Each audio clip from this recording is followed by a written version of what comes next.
Hello, this is Nitin Dahad with the Times. I'm speaking to Bodin Kasemset, who is the Chief Executive Officer of a company called Silicon Craft in Bangkok in Thailand. Bodin, hello. Hello, Nitin. How are you? I'm fine, thank you. Thank you for inviting me to your office. Yeah. And just tell me a little bit about Silicon Craft. What do you do? I think I see an array of products here. Just give our audience a little taste of what you do. Okay. So directly, our company, Silicon Craft Technologies, we are actually a fabless company. Still the only Thai semiconductor company in Thailand. We have been here since almost 22 years. Yes. And now, recently, in 2020, we have been in the listed on the stock market in Thailand. Yes. And let's say trade as the name as SICT. Yeah? And mainly our product is RFID products, and we have sale worldwide. Yeah? Okay. You're basically, essentially, a RFID fabless company started by 5 people back in 2002. What was the basis of where they came from, and then where you are now in terms of being some of the key products you're in? Okay. So in the past, right, 20 years ago, Thai government has actually a very good policy on really boosting up semiconductor business in Thailand. Okay. And with that reason, of our 5 founders, who has been really a kind of guru in chip designs and university professors, they're actually sitting down and apply for the grant. And we have received a kind of projects from Thai government to start, to design the RFID chip for animal identification. And that was the starting point. Yeah, I mean, that's just fascinating. You were doing this 20 years ago. People are, emerging countries are trying to set up their semiconductor strategies right now. So obviously there's been thinking about that for a while. Yes.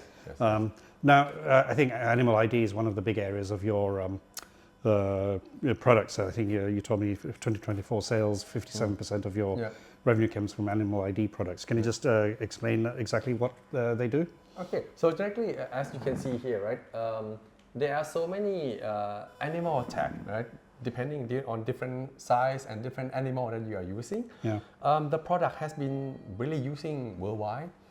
Because this is the reason why animal ID become really famous recently, because every country actually would like to control the pandemic, to really prevent the loss on animal businesses. Because once the animal, let's say, die, one animal actually costs a lot, and then in order to prevent those kind of pandemic to spread around, the government decided that animal tag, or how we can locate, how we can identify animal in each of the farm, in each of the slaughterhouse, becomes so crucial. And that's become really a kind of governmental related activities where all the government would like to control the data, would like to measure the data and analyze the data to be able to put some action in place in a very precise time, short time, to cope with all the pandemic or disasters. And this become a kind of fundamental to make that happen. Yeah, so I mean, it's interesting. Governments know a lot about it. I think you were telling me governments know so much. They have so much data on this because they need to keep a very good tracking and so tally of what's going on in that industry. Yeah. And because of the RFID functionality, right? It helps the farmer really not only to prevent the pandemic itself, but also to help them to increase the productivities of the work. Right? Because you can control everything, starting not only the animal itself, but you also can identify all the raw material or the food that actually loaded into the farm. And you can even control where it can go, which bus, which truck they are going to load that, and you ensure really that the animal is safe, and also in the end of the day, the food that we are going to have is very safe. Yeah. Now it's interesting because we talked about animal ID, but I think probably our viewers should probably understand that it's not just animal ID. I mean, you're into industrial IoT, the NFC, and a key part of your value proposition is around being an RFID partner for these systems integrators and developers of the products and the people pitching into sort of contracts in this area. Yes, is that right? Yes. So generally, starting from animal ID itself, right? Because business of animal ID is a kind of niche business for itself, right? And it has involved a lot with system integrators, where you have to work out on customized area, customized application, customized setup for the farm. But that concept actually can be, let's say, in the same way as industrial IoT, because factory, industrial IoT become very famous now, very famous term now. Yeah. Everyone talking about factory automation, right? And how to do factory automation, somehow you need to customize your system, your automation system in the existing factory that you have. Okay, you can also build up the new factory, but you somehow would be, let's say, controlled by the area or the size of the building that you would like to build. So anyhow, you need a certain kind of customization. Right. And RFID and customization become a kind of one single model that we have to work on, right? And that's why not only we provide a chip to the customer, but we always need to think about what kind of environment that our end customer would need to install the RFID system, and what kind of data, what kind of interface of the data that they need. So that's why there are a lot of customization, not only the chip itself, not only the reader itself, but also how to think in a broader way. How the solution would like to, let's say, to happen and really help our customer to gain better productivities. Now, one of the things is you've got the RFID expertise. It's a very specialist expertise, so you're in demand, I guess. But I think you've got some 170 plus employees here.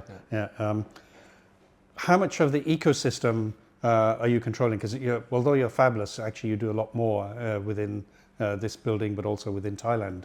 To explain that a little bit. So I think the supply chain that we are, let's say, dealing at the moment, we know that as a Thai company, right? The best way really to help us to accelerate our business and create our own brand and to be able to support the customer in a fast-growing economy like this is the fabless model is really benefit for us. And the reason is we can scale up very quickly, right? And you can actually work closely with your partner, with your subcontractors to really creating the new solution based on their knowledge, right? It is not actually confined by our knowledge itself or controlled by our knowledge itself, but actually you can leverage by the knowledge from our subcontractor and partners.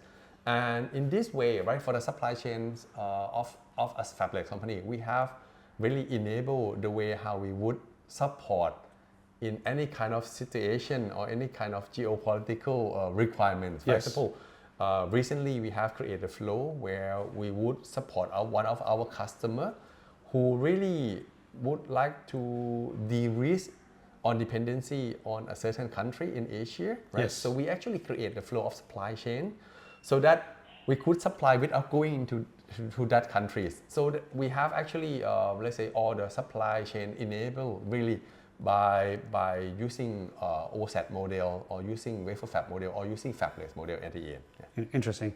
And now, I think you had something like $20 million revenue in 2024, 19, and your goal is to maybe double that with expansion into new markets. Tell us where you are right now and where you're hoping to go and what kind of market sectors. I guess it's still going to be animal ID primarily, but maybe others as well. Okay. On the looking forward stuff, right? Definitely we are looking for double or even triple our revenues. Basically, we have a clear business model that, what we have earned from current partnership with our customer was still going on, but definitely those markets will expand, specifically animal ID, which has been governed by really regulation and enforcement by governments. And you can see that, let's say last year or last 2 years, Australian government has announced enforcement in 2025. Last year, US federal has already announced, let's say, the enforcement on animal ID uses, also already this year, right? And in the future, there will be also South American country like Brazil, who is going to announce the enforcement fully for their, let's say, cattle businesses. Yes. And also, in the future, upcoming country in Africa, who is actually next to Europe would be a source of, let's say, a source of food to be exported or to be imported into Europe, right? So those kind of expansion by enforcement of the government is very important for the expansion of the business for animal ID, right? But the second part, which we cannot forget, that is actually the industry. People are talking about data, big data, AI, right? And in order to enable, let's say, AI to work perfectly, you need to have data, right? Yeah. And getting data, you can get it from RFID device, right? Because you know which part is which ID, A, B, C server, right? And then you get data on that. But not only data that you know that it's A, B, C, but you directly can know in the future. This is the area where we would like to grow is you add some more information into that sensor array or in data string. Yeah? So you add temperatures, you can add humidity, you can add other sensoring informations on this, right? And you know, another side on this is all the ESG driven, let's say, requirements. Yes. People are thinking about how to use, how to reduce waste. For us, we also thinking how we can use our device to help reducing waste.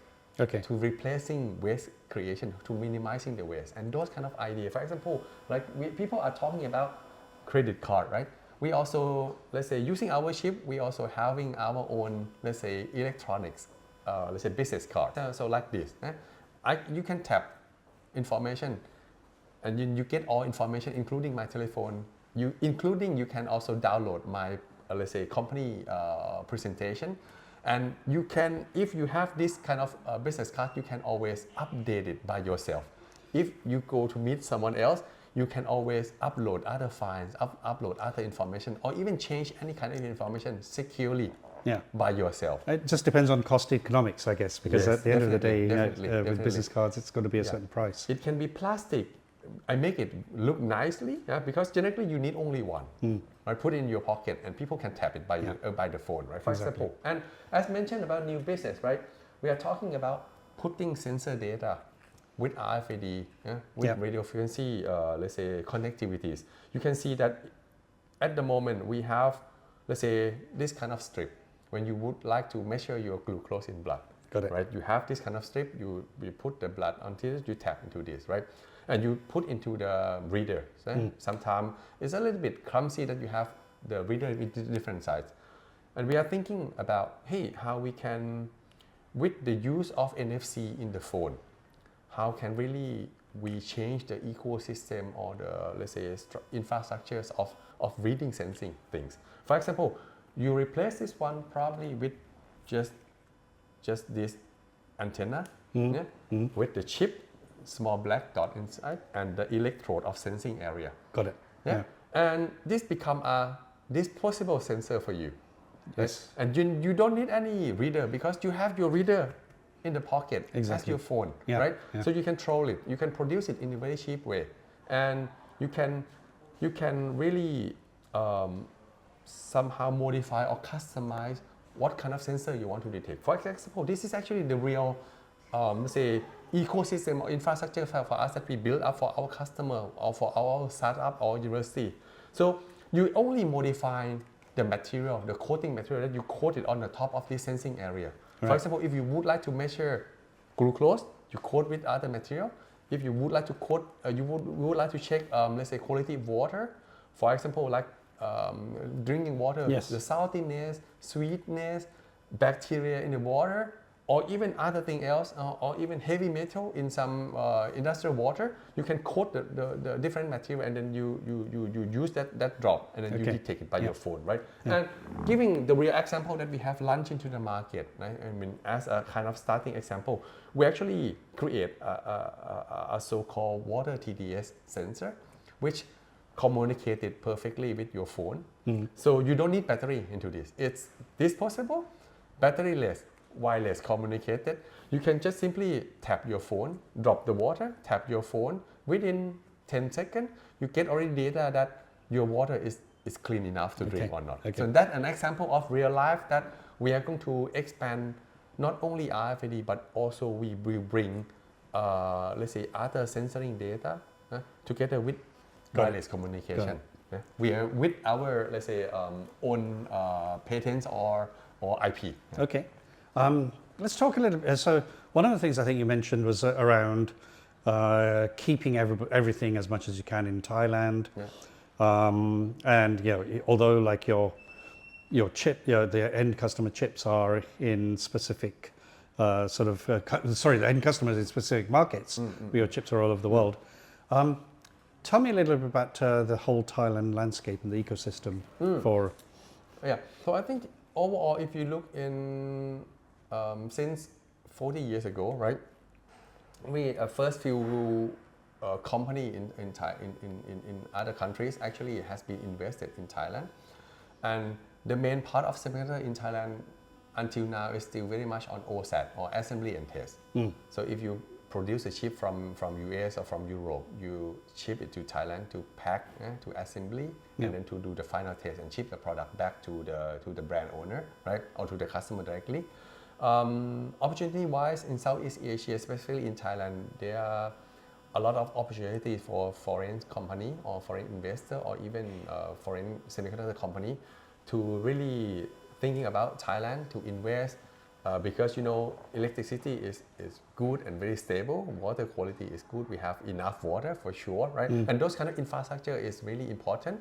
And sophistication of let's say building semiconductor technology, you need to have good resources. And in terms of skill resources, I think we have sufficient resource, very skilled resources in that's Thailand. something I don't hear very often in other countries. They talk about skill shortage. Yeah, so everyone is about, for sure, right? I mean, in a certain area, they would see some shortage, right? Yeah. But for us, specifically for electronics or semiconductor, because in Thailand, we have been partner with Japanese company, German company, because in the past Thailand is called Detroit of Asia, right? Because all the brands of the automotive brand in Japan and in Germany actually have their factory here. And those automotive is not only mechanical part but also electronic part, because nowadays I would say more than over tens thousands of electronic part is already in the car, right? Yeah. So you could see that the knowledge of electronics has already been built via electronic device like air conditioning, like air purifiers, like automotive, right? And also refrigerator and all let's say home appliance has been used electronics a lot. And that's why the knowledge or the resource who know how electronics built, how the semiconductor has been done is actually there in Thailand. But definitely recently government led by the Prime Minister herself is actually setting up the committee, the so-called semiconductor committee, to really support the business in Thailand, to really support the investment from other countries to set up the semiconductor business in Thailand. So I think the futures of semiconductor in Thailand is actually quite bright, and I see a lot of opportunity for people in other countries who would like to get a kind of skill resources and who would like to get the support from the government to start let's say the business in Thailand. I think this is actually the right place to go.